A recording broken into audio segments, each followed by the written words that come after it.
Welcome to Luca is a Billionaire, where the only thing I invest in is your answers. In this video, I will explain how to make real lollipops.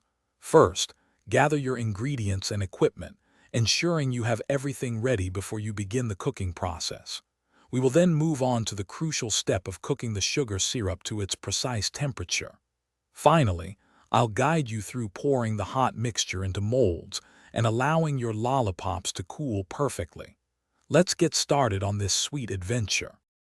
To begin, you'll need some basic ingredients. Grab 2 cups of granulated sugar, 1/2 cup of water, and 1/2 cup of light corn syrup. Don't forget your chosen flavoring, about 1 teaspoon and a few drops of food coloring if desired. For equipment, a heavy-bottomed saucepan, a reliable candy thermometer, and lollipop molds or parchment paper with sticks are crucial for success. Safety first, so have everything organized. Now for the cooking process. Combine your sugar, corn syrup, and water in a heavy-bottomed saucepan. Stir gently over medium heat until all the sugar crystals have dissolved. Once dissolved, stop stirring and let the mixture boil. Watch your candy thermometer closely. You're aiming for exactly 300 degrees Fahrenheit.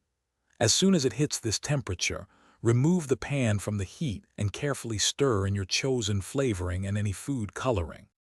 With your hot syrup ready, it's time to pour.